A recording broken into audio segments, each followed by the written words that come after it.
You know the old saying, fool me once, shame on you. Fool me twice, shame on me. That's how I feel with Republicans right now, who last week told us we'd see a stimulus, then nope, nada. And then now they're telling us today we will see it tomorrow on Monday. That's right. Republicans saying we will have a stimulus plan released tomorrow, including $1,200 checks for those Americans who qualify. Tomorrow. Do you believe them? Chris Wallace, ask the question of Treasury Secretary Steven Mnuchin. House Democrats passed their relief bill back in May, fully 2 months ago. But here we are, the last week in July, and the White House and Senate Republicans still can't agree on just a GOP package. Meanwhile, a federal ban on evictions ran out yesterday.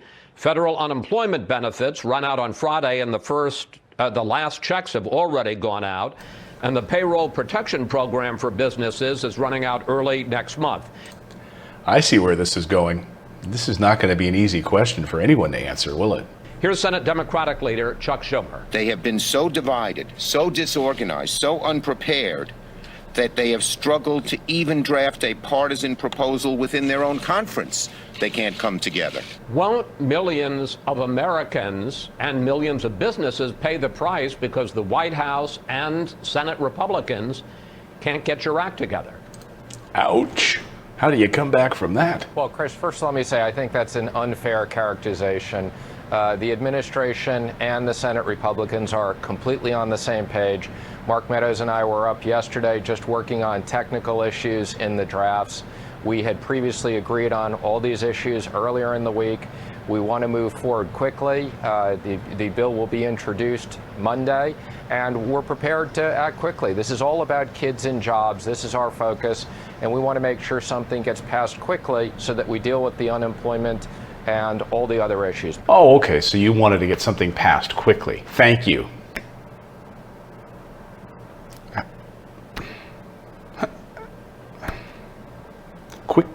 Quickly? I'm sorry, what? 2.5 months ago, the House Democrats passed their HEROES Act. You said it was a bloated bill, it was dead on arrival. Fine. Then work with them. Put something on the table. Now we've gone past the deadlines of eviction moratoriums, unemployment benefits. We've gone past those deadlines. You want to do something quickly? Okay. Do you have a time machine? But Mr. Secretary, the plan was supposed to be announced on Wednesday, then Thursday. Now it's next week. And it's 2 months after the Democrats came up with their plan. And now you're going to have to start negotiating with Democrats now that you have a Republican plan. Senate Majority Leader Mitch McConnell said Friday, hopefully we can come together behind some package we can agree on in the next few weeks. Yeah, that sounds like an urgency, right? To get something done. We want to get this done now. We want to be getting this done quickly and ahead of schedule. And here's White House Chief of Staff Mark Meadows. We're trying to make sure that we hit the immediate needs first and then continue to negotiate perhaps throughout most of August until we get something finished. So do you have a GOP plan that will be announced tomorrow? And then what are laid off workers and what are struggling businesses supposed to do while you spend, as the White House Chief of Staff just said, until sometime in August negotiating with Democrats? Well, let me first say we do have an entire plan. It's $1 trillion. And let me just remind everybody that of the $3 trillion we've already passed, we have about $1 trillion to $1.5 trillion still left to put into the economy. So these are very, very large amounts of money working with Congress to support this.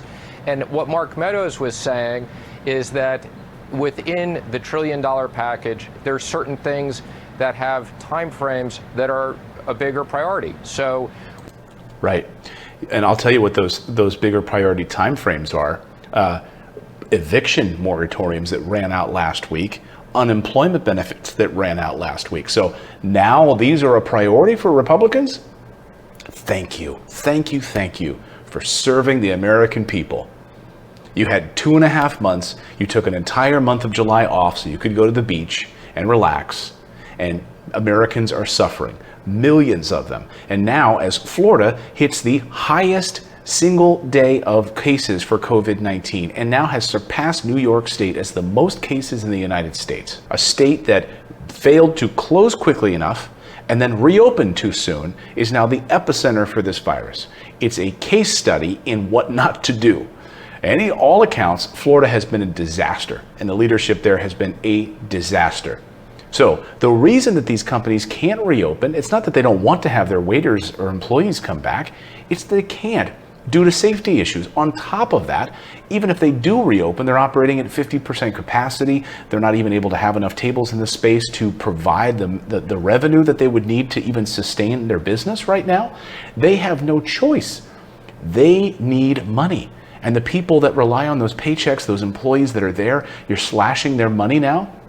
You're going to reduce it down to 70% of what they were making at no fault of their own. Here's Larry Kudlow talking about what type of unemployment benefits will be in this new package, 70% of what they were. They went too far. Maybe last March it was necessary for that, but really the consequences of people not returning to work, Secretary Mnuchin said it right, we want to pay folks to go back to work. And incidentally, we are going to have, on top of the cap of wages, 70%, which is quite generous by any standard. On top of that, we will have a re-employment bonus and a retention tax credit bonus for going back to work. So that's going to more than offset any of this. I mean, the trick here is going back to work. Yeah, that's a trick. You know what, Larry? The trick is that it's unsafe for many businesses to have to go back to work. The trick is that even if they do, they're still operating at limited capacity. So this idea of encouraging people to go back to work is great in theory.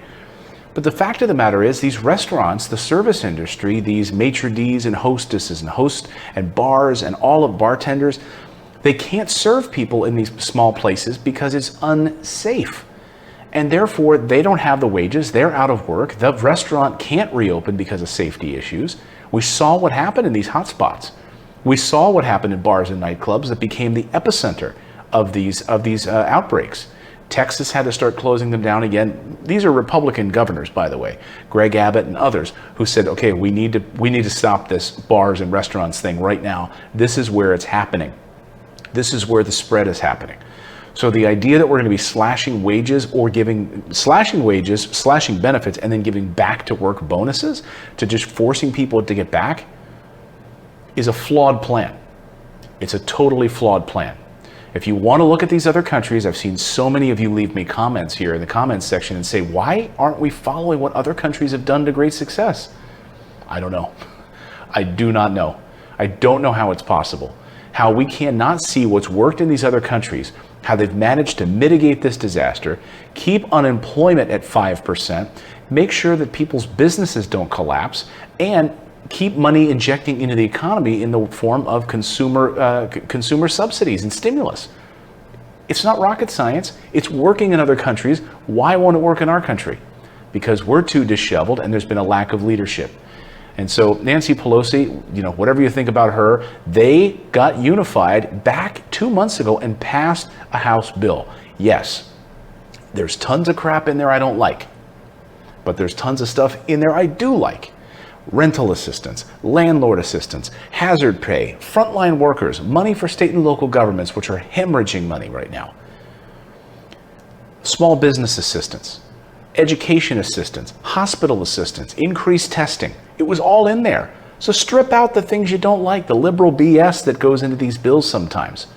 Work with them. Instead, they didn't. They sat on their hands. Here's Nancy Pelosi talking about waiting. I'm just waiting. When are you going to show us a bill so we can start negotiating? Well, we've been anxious to negotiate for 2 months and 10 days, but they're in disarray, and that delay is causing suffering for America's families. So we have been ready for 2 months and 10 days. I've been here all weekend hoping they had something to give us. They promised it this week. It didn't come. Now they're saying Monday. So we hope we'll see this on Monday. We hope we'll see this when you wake up on Monday. You join us here live at 9 a.m. Eastern time for our show, where we will be covering all of the details of the stimulus package, what's in it before it hits the Democrats' desk. Now, the real question is, if they don't get this thing done, and is this stretching into late August? Like, will Republicans go back home on vacation again? Nancy Pelosi has said, we're not going anywhere. We absolutely need to stay here and get this thing passed. Will you stay in session until a deal is negotiated? We can't go home without it. But it's so sad that people should have this uncertainty in their lives at the same time as they are bolstering the stock market. And that's not a bad thing. But trillions of dollars from the Fed, et cetera, to bolster the stock market, let's have a commensurate amount of money to bolster America's working family. Yes, exactly. It's what I've been saying here on the show for a long time. And this isn't some liberal position. You've heard a number of Republicans say the exact same thing. And the Federal Reserve has been saying the same thing. Fed Chief Jerome Powell has been calling on Congress to stimulate the economy through the American consumer. 70% of our economy is fueled by, our GDP is fueled by the American consumer. Buying groceries, putting money into local businesses, buying gas, paying their rent, paying their mortgage. That money stimulates the economy and is the driver of our economic engine. And Jerome Powell knows that, and so do other Republicans. I don't know why they're in such disarray. They're an absolute mess. We need to get money into the hands of the American people, and we needed to do it about a month ago.